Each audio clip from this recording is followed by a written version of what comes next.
So I'm going to share a lot of the tools that my mom taught me, and I really didn't realize this while I was growing up.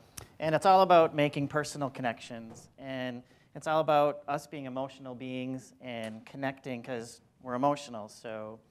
And it's been very successful for me in using a lot of the tools that she taught me that many of you already know about these in my last 15 years of business.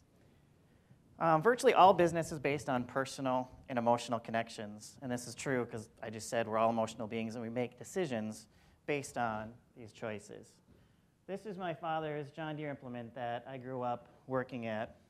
And I learned at an early stage that transactions were very important and it wasn't about the sale.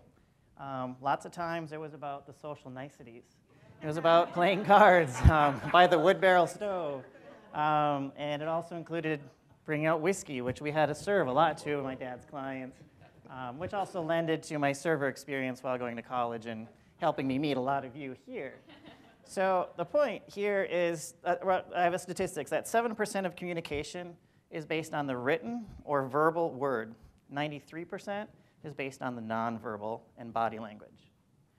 So in this age of instant electronic communications, it can seem like an annoyance whenever we have to speak to someone directly, but you can save yourself from a world of misunderstanding and more effectively influence outcomes when you meet face to face.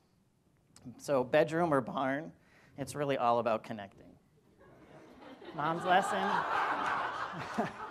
spending face-to-face time with people is key to developing good relationships, business, family, or otherwise. Another big deal in my house was dressing for the occasion. If we were working on the farm, overalls and tees, they were fine. But if we were going into town for church for an event, we better be clean, pressed, and dressed to impress. And no, that's not me. That's my oldest sister, Ramona, and my older brother, Michael. So same goes for business. When you go into an office or a meeting, your grooming and dress speak well before you say anything that comes out of your mouth. And things have really gotten out of hand lately, so I really urge all of you to rethink casual. Research shows that the more slack your office dress code becomes, the less productive the office becomes. So this may be appropriate for the Lifeguard Association, but not for any of yours or any other business for that matter. 6 out of 10 staff say dressing like colleagues creates a better team spirit. Dress like the team, be a team player. This puts everyone at ease and promotes the solidarity of the association and save the bling for the nightclub. Simply stated, dress appropriately for the tasks at hand. Courtesy and respect. 2 more ones. I'm actually ahead. Courtesy and respect. These are 2 more big ones for my mom. It wasn't enough to show up for face-to-face time, but you better be courteous and show up and act like a gentleman. Single things like opening a door, pouring a coworker more coffee, or simply compliments can go miles. These acts create an infectious attitude change in any meeting or work environment. Other things my mom would always say, look people in the eye.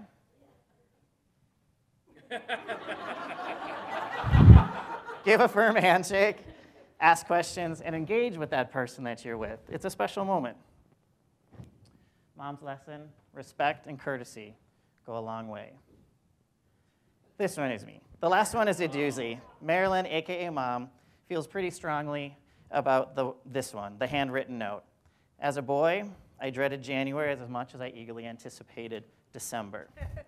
January meant it was time to write thank you notes for all the gifts I had received. After having this ritual literally drilled into me, I've continued into my business life, and I've seriously seen the positive success from it. It's proven that handwritten notes and cards get opened 95% of the time, much higher statistics than email, postcards, or letter-sized mailings. Handwritten notes are one of the least expensive, most effective, and largely ignored marketing tools in your sales arsenal today. Of course, we need to continue to master the newest forms of communication and integrate all of them. But embracing the new doesn't have to mean we cast aside the old. The novelty of a handwritten note trumps any digital form of communication. So send a handwritten thank you note. This simple courtesy takes just a few minutes, and the impact it makes is almost as good as a second meeting and will often lead to it. Mom's lesson, take time to write a handwritten note and thank yous. And thank all of you.